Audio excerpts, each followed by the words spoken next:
Hey kids, yeah, welcome back to Guitar Quackery Live, right here on YouTube. This is the one and only live streaming guitar repair channel on the planet, and on YouTube, which is on the planet. Now, if you're new to this channel, this is where you can watch me in real time, or you can watch replays. You can watch me in real time or replays. As I work on guitars, on actual customers' guitars, on actual projects. Sometimes I have guest appearances as well, and that sometimes really makes it a little more interesting to watch. I had some interesting people appear here. Interesting, not famous yet, or maybe they will never be famous, but interesting. Okay. Now, this is a little different today. I'm not going to be repairing a guitar. I'm going to be doing an assessment. So, oh, look at that. Dr. Steven is here. Good evening from Norway. Good evening to you, Doctor. Yes, so, yeah, an assessment only. I was going to do a Zoom assessment. So this customer dropped off a guitar here without an appointment. This guitar, yeah. So you've seen the thumbnail. It's an Ibanez. Oh, look at that. There's something stuck to the back. Ibanez, which is the right way to say Ibanez. Ibanez. So we were going to have a 4 p.m. Zoom call because he dropped off the guitar. Dr. Aficionado is here.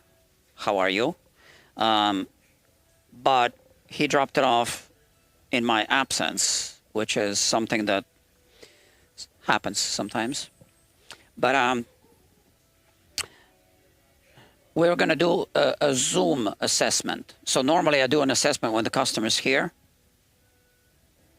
Sometimes that's not possible, so I offer a Zoom service. And this time, things happen, so he has a priority to take care of. So, he can't focus on this right now. So I'm doing it this way. He will watch the replay of this live stream. Simple. Let's keep it simple. No problem. Okay, we need to be flexible sometimes. And I am being flexible today.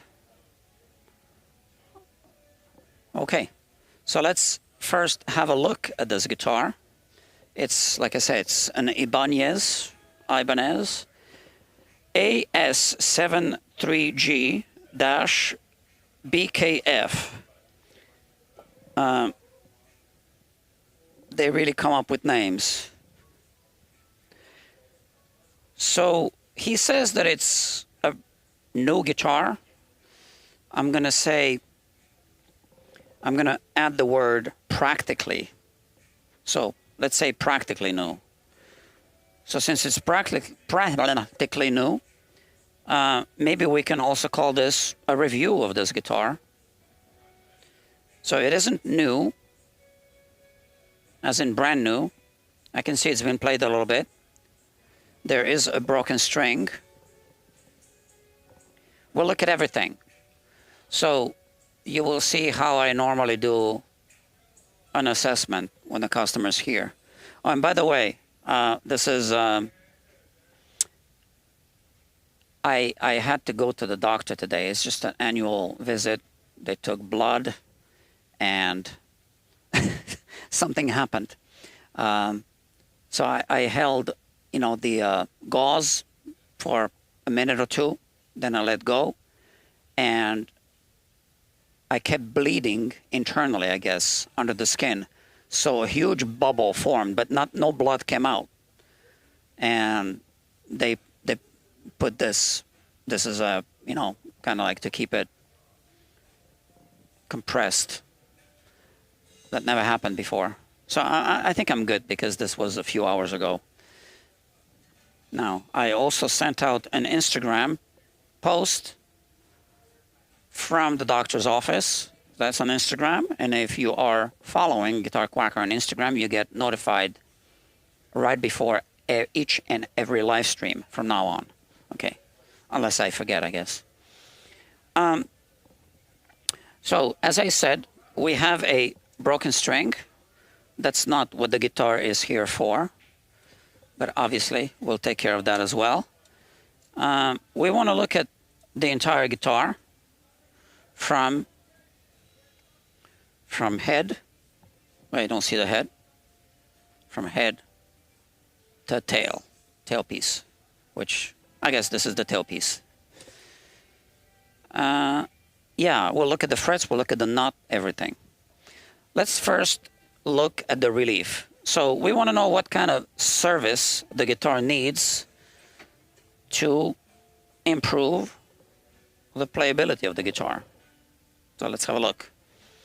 I'm going to measure the neck relief so that we see if it's the same on both sides, and also just to see what it is. Okay, so this is not a review of the guitar. I want to know what the guitar needs in terms of services. So before I do a neck relief measurement, I want to make sure I don't have a high fret, I guess, right here where I'm measuring. So I'll be measuring at the 8th fret. So this is the fret rocker. I measure on both sides. So this is a high fret. It's rocking here, but not the 8th fret, so I don't know. It's rocking. So the 7th fret is either high or the 8th fret is low. I can't determine that without scanning, without doing a little more. And also, let's look at the 2nd fret and 3rd frets, because I'll be measuring the relief at the nut as well. So it's a little high, but I can only feel it under my fingers. It's not really making much noise. Yeah. It is what it is. It's got a few uneven frets. It's minor. Let's have a look.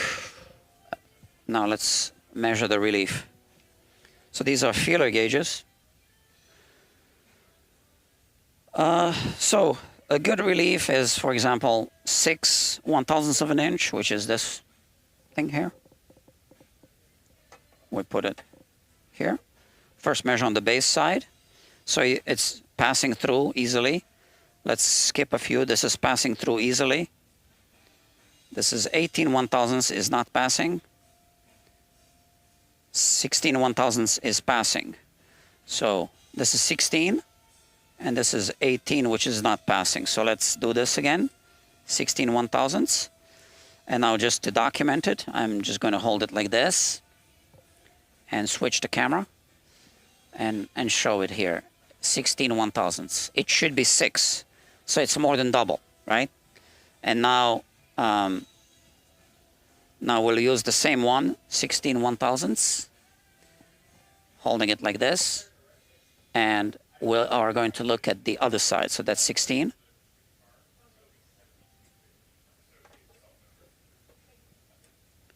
It's not passing. 14. It's passing. Okay. So we have a little bit of a differential relief with a little bit less relief on the treble side. And that's actually good. This can work in our favor. So if we're going to have a differential relief, we want to have less relief on the treble side. In other words, the way we are seeing it here. So that's good. But when you adjust the relief, when you adjust the truss rod, it might not adjust in a symmetrical fashion. So let's make an adjustment. I am going to open the truss rod cover here.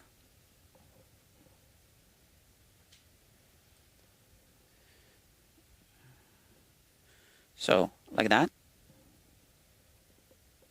Open it. And inside we have a 4mm, which is this, truss rod, dual action truss rod. So we need to crank it up a little bit in this direction, but it's good to release it a little bit first. Oh, so it's actually cranked up counterclockwise. I can feel that. It's a dual action truss rod. So I want to, so now I'm releasing the truss rod clockwise. So, and now it's completely loose, you can see. So now, when it's completely loose, let me just reposition this. When it's completely loose, let's measure it now. Because when it's cranked up counterclockwise, it adds to the relief. It helps the strings pull the neck in this direction. So now that it's completely loose, we should see less relief than we were seeing before. Let's start on the bass side.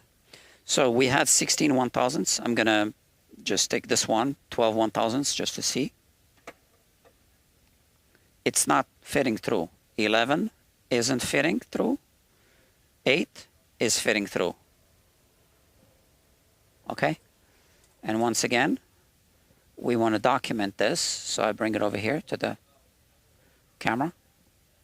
You can see that's 8 1,000ths. Now, ideally, it would be 6 1,000ths. So we're going to crank up the truss rod just a little bit. So this is loose all the way to here. So let's just add a little bit of tension. And now, with these two, this is 6 1,000ths. So this should fit.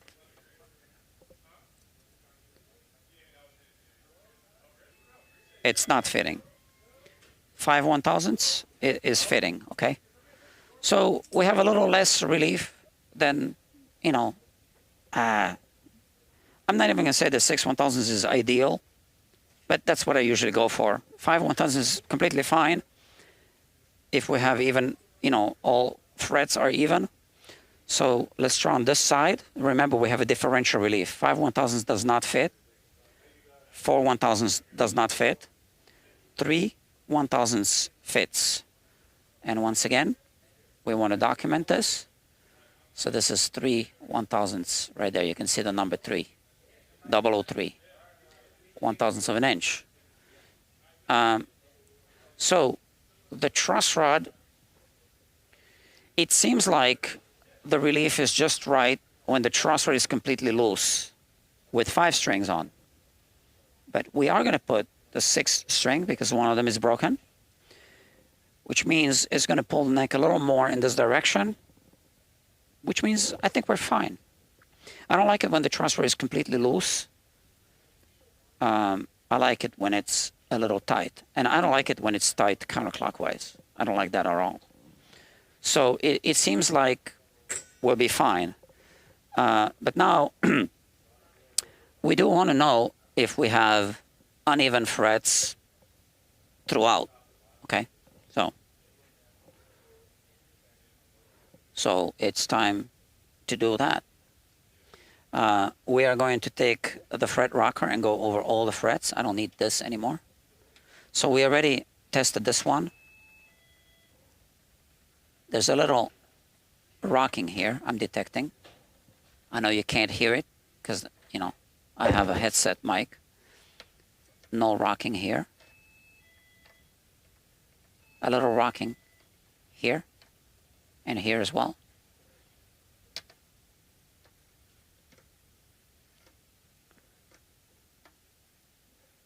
A little bit uneven. This one is a little more uneven. 7th fret. This is quite uneven here. So I'll try to put my mic here. Okay, so that's the 7th fret, 8th fret. Oh yeah, we know that from before, right? So either this one is low or this one is high. It seems like this one is high. This one is a little high. A little bit of rocking I'm seeing here. I can feel it.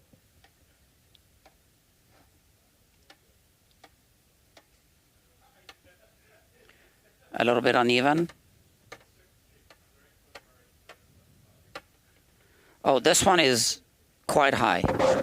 Once again, I'm just going to try to put my mic here.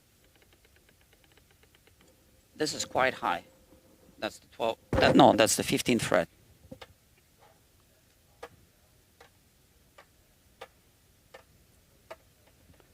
This is quite high. And this is very, very high. Very uneven here. So the frets are uneven. What did I say? 15th fret is uneven. So that's, and I am hearing some buzzing here. But now the action might be a little too low because I did crank up the truss rod a little bit. No, actually it's not too low. It's at 71 thousandths, but I am hearing some buzzing here.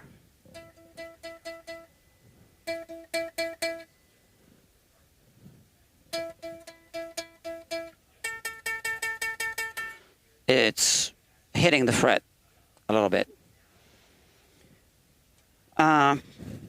Yeah.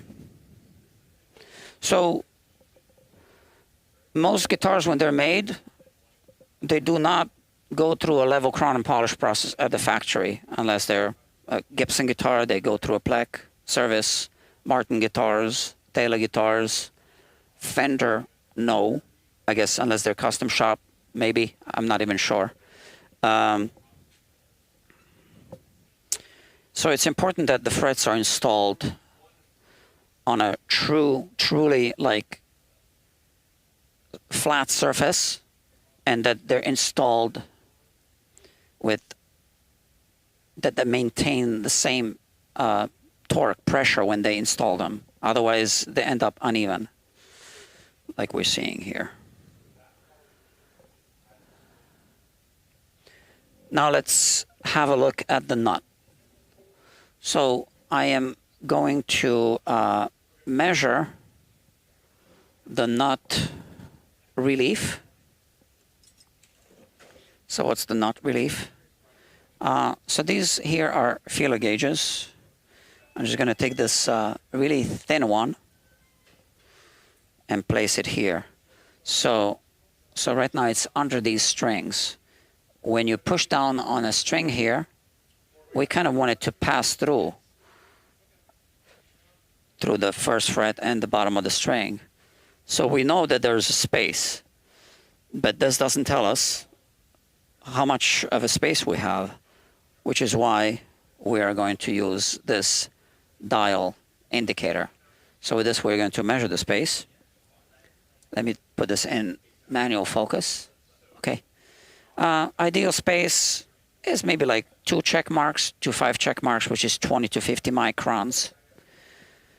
It could be less, it could be 0, but not below, right? So we have a space, we know that. And so this was going from here when I push it down. So it's 60 microns on this one. From here to here, a little more than we want. Oh, this is quite high, right? You can see I'm pushing this down here, and this is how much the string travels before it hits the fret. So the G string is quite high. The D, also much higher than it should be, and the E string, let me see.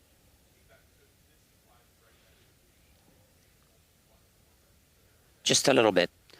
So these two are quite high. I cannot measure this one because we're missing the string. So when you push down on the string, when you play, you add tension to the string. And what happens when you add tension to the string? The pitch goes up. So when you play in first position here, first, second position, the chords are not going to harmonize properly. Also, it's quite difficult to bend the string close to the nut. So if you're bending the strings like this, it's difficult. So when you play, you're also bending the string towards the fret. And when it's high here, you're going to feel it on your fingers, you see? So, like that. So you can get tired pretty quickly when the nut is high, and you are playing out of tune slightly. So the nut is too high, some uneven frets.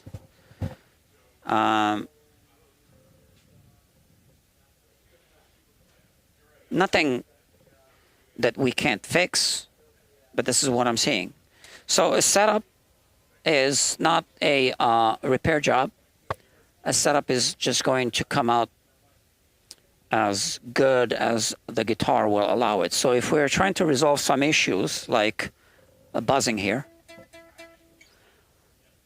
well, yeah, we have an uneven fret here on the 15th fret, and we have some uneven frets here as well. Well, how can we resolve it? We can put the action really, really high, and that's not what people want. And if we do that, the guitar is going to play out of tune because, once again, there's only so high you can go before the guitar is out of tune when you are fretting down on the strings. Now, you can obviously adjust what's called the intonation here, or compensation, to get the right intonation. Intonation meaning that after you tune the string, you are going to play also the correct notes on the frets. But when the strings are too high, you are going to be putting the strings out of tune because you are stretching the strings. Now, that's why you have this compensation adjustment. But after a certain point, you cannot really adjust it. So we need to touch up the fretboard, and the nut is too high. Now, the rest, you know, is all adjustable. We have a bridge that goes up and down. I see there's plenty of adjustment left, so it's not bottomed out, nothing like that. And we have a tailpiece that's also adjustable up and down. We want to adjust it so that the strings don't hit the back of the bridge. But this bridge has these slots at the back so that you can put this down. Yeah, I think I should show it.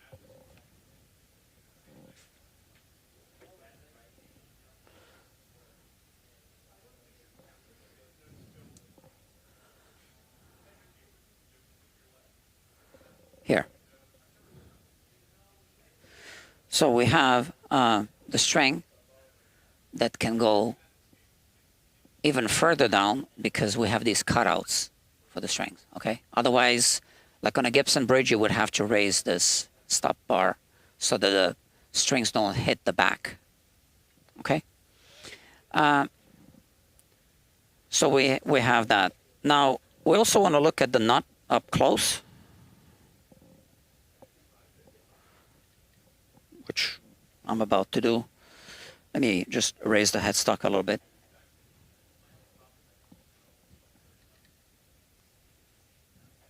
Lower the microscope.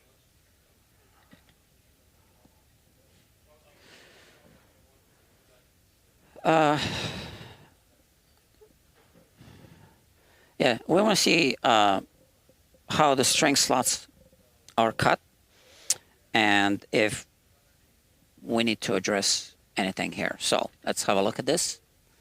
We're looking at the nut here, or the first string. Let's start with the first one. Zoom in. So if we wiggle it, we don't want it to move inside of the string slot. So it isn't, but we want to have a little bit of a relief at the back, which is exactly what we're seeing. When we raise the string out of the string slot, we want to see exactly what we're seeing here, which is this witness point right here, but not at the back of the nut.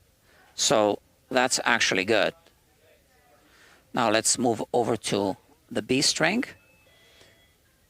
So once again, it's nicely anchored at the front, and we have, so it should be shaped like a funnel, right? So that it's open at the back, which is what we're seeing, and we want to see a witness point only at the front, which is exactly what we're seeing here.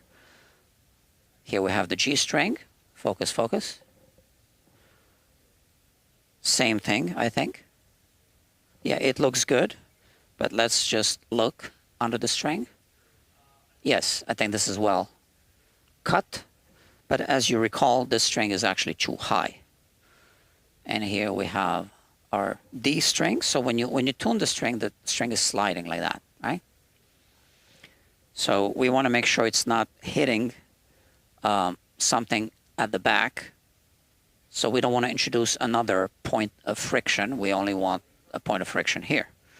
So if I release tension a little bit so I can lift it, you can see that it has the witness point on the side, which is normal for this string because it's being pulled in this direction. You can see that it's picking up some material from the bottom of the nut. Can I zoom in more? Right there. And this is how the nut wears down. This is a good example. So a nut isn't going to last forever because when you tune the guitar, the string is rubbing against the nut, and friction is going to remove material, obviously. And here we actually have a good example of wear and tear. Now, I'm not sure what I'm seeing here. This looks like it could possibly be a little fracture. Or is it just a scratch? So I'm trying to push this. I don't think this is a fracture through the entire thing. It's probably just a scratch. We are missing the A string, but we can still look at the string slot here. So it looks okay. I don't know how the string is seated inside because there's no string. And here we have our low E string. So let's see. Anchored at the front. Let's have a look. I think we're okay with this. Yeah. And as you recall, and again here you can see how it's removing material from the nut. Okay, so just wanted to show this. We have, so we don't see the wood grain because obviously this is opaque. This is loose. I just want to fix this right away. I'm not sure if it's stripped on the inside, but I can see that it's loose. Okay, no big deal. It was just loose, but it isn't stripped. Okay, so now it's no longer loose. So we fixed that. All right, and no fret sprout. One thing we want to look at is just to make sure that the neck isn't twisted. So we'll look at that now. I just use a stirring stick. Needs to be straight. These aren't always straight. Just pick them up at the coffee shop. One of those. And we place the camera here. Now you can just sight down the neck, but I will show it with the camera now. Okay. But we want to see if there's a twist in the neck, right? That's just part of the assessment that we're doing.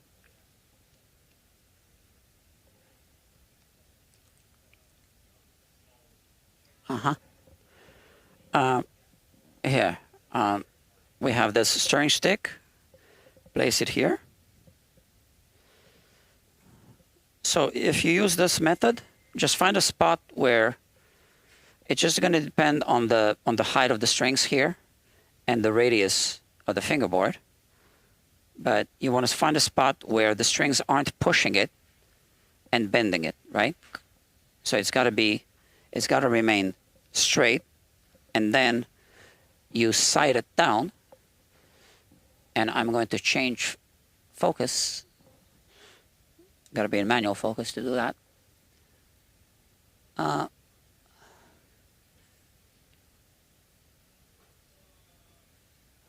we're looking at the stick against the body. Let me put it here, because I think the strings are pushing it a little bit. Well, I think there is just a little bit of a neck twist there. You can see that. Just a very, very slight neck twist. But it's counterclockwise, and it's in the favorable direction. So if you have a clockwise neck twist in this direction, it's going to be harder to play bar chords. But if it's a counterclockwise neck twist, then it's easier to play. It's more ergonomic. Some guitars, some ergonomically made guitars are actually built that way. Now, this wasn't built that way, but wood can twist, bend, fracture as it ages. So the wood that's used on these guitars is maybe 4 weeks old. So 4 weeks after they cut the tree, they make a guitar. About a month, right? And that being the case, you have open grain here. This is a open grain, so moisture can enter and leave. So through the fingerboard. Now there is kind of like a vapor barrier because the fingerboard is glued onto the neck, but it's not like 100% vapor barrier. But with this moisture probably evaporating from the wood, sometimes you get a twist or a bend or something. And this is what we're seeing. So it did twist just a tiny little bit, but really nothing to worry about. We want to test it electronically. Where is my thing? I'm looking for the cable. I had it. Oh, it's right here.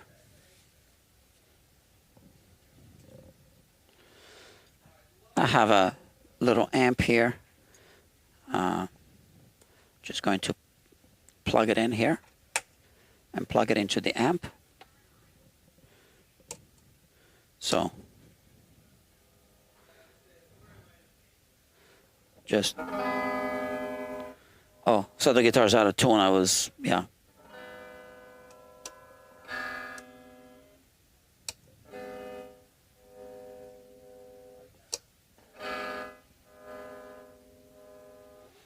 Seems to be good. Let's see if it's got any loose, if it's got a loose jack. Yeah, the jack is loose. So that needs to be tightened. Now, when the jack is loose, you run the risk of damaging the internal solder joints because, you know, obviously you plug it in, unplug it, maybe even more than once every day. And when you do that, you move the entire jack, and then the internal solder joints also move.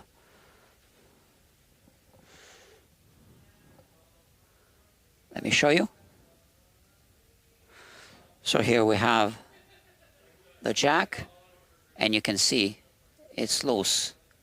Now, you can't just tighten it. There's a specialized tool that holds the jack internally so that you can tighten the ring nut. But now, every time you plug it in or unplug it, you move the internal solder joints.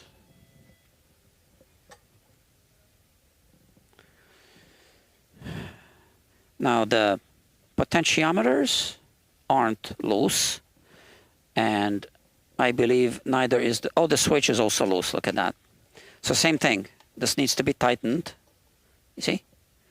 Now, for this one, let's tighten it right now.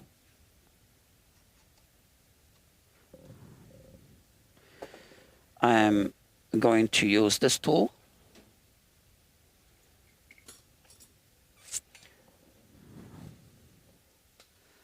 So here we can access the switch on the inside, but this needs to be tight. So this is a very common occurrence. People just ignore it, and then you need to repair it, right? But this is loose, so I'm going to hold the switch on the inside and tighten it with this. Okay, that's it.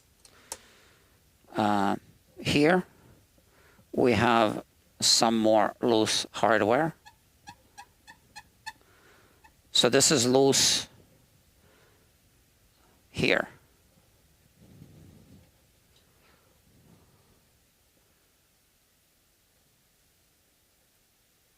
Let's see. So this isn't loose, not the bracket. What's loose is the nut underneath. So in order to tighten this, well, I'm gonna try. I see I almost dropped the camera, knocked the camera down.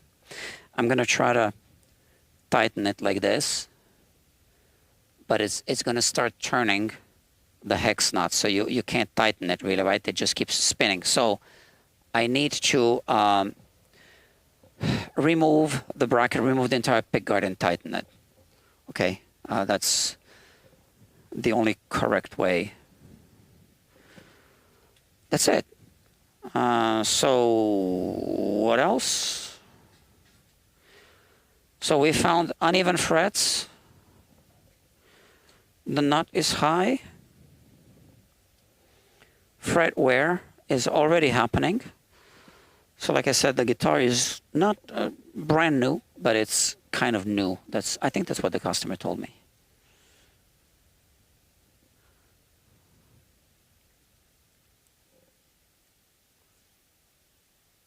So here we're looking at the first fret. We have little dimples already here. So this happens because the strings are, so if I just push down on the string like I'm fretting it and I play, that's how the guitar plays. And once again, I'm just holding it here and I'm just playing the string. So when you play the strings, it moves. So the frets need to be polished so that we minimize the fret wear. But that's why we have these dimples already. And the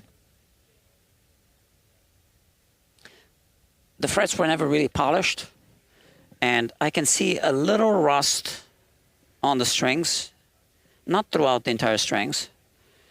I also recommend using the good strings, which are D'Addario XS strings. So why are these really good strings? Well, they have a very slippery coating. The coating protects the strings, and it's also self-lubricating. Very, very good strings. So I will always do my minimum service is a premium setup, right? If the guitar qualifies for a setup. And the premium part means that we really polish the frets to a mirror shine. So we want to reduce the friction to slow down the fret wear. Now we cannot eliminate the fret wear.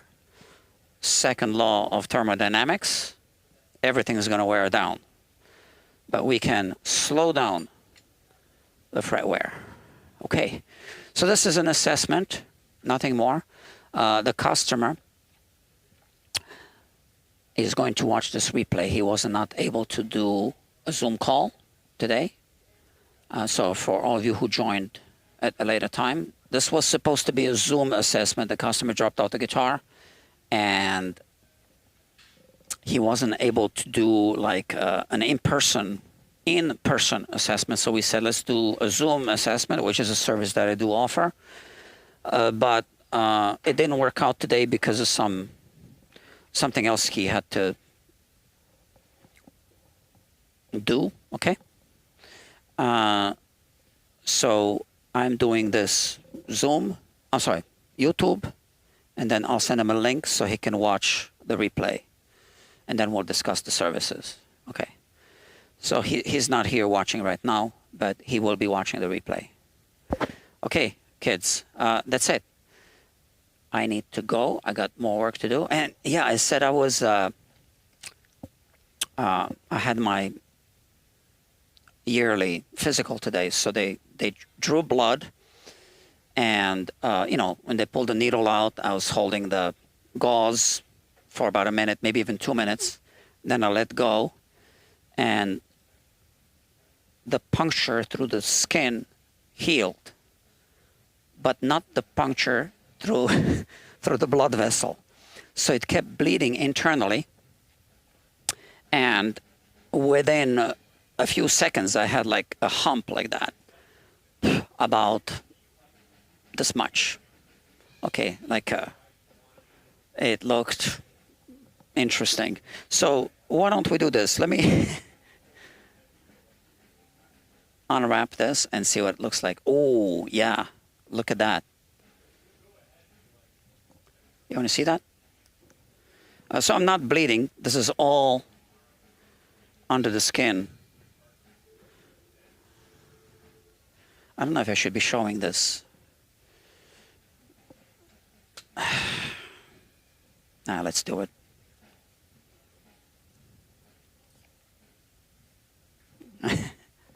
Okay, we're in autofocus. Okay, this is not for everyone, but here it is. This is it. So I don't know what these lines are like this.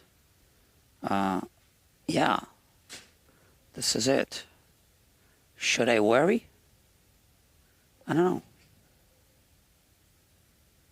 It is what it is, I guess. I don't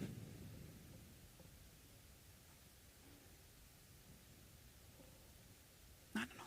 Maybe I'll take a picture. I'll send it to the doctor, see what he says. I have a new doctor. He's excellent. I'm going to highly recommend him. In fact, I opened his profile, and there you go. That's the doctor. Let me show you. So I was really impressed with this doctor.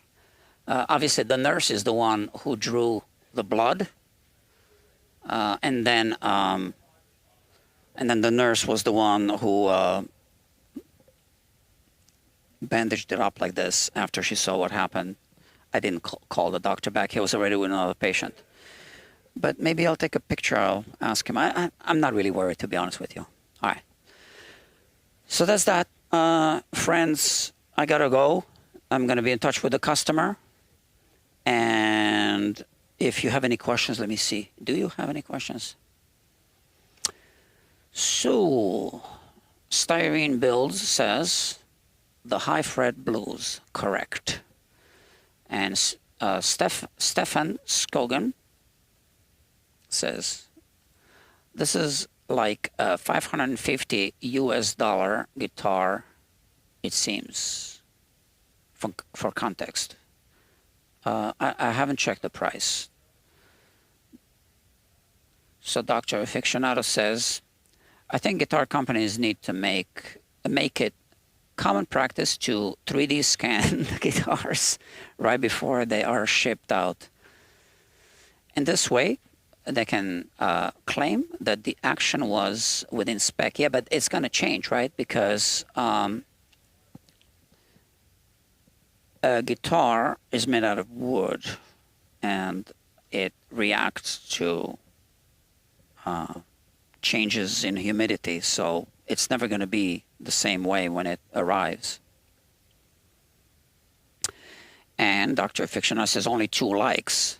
Let me see. 4 likes now. Thank you so much. I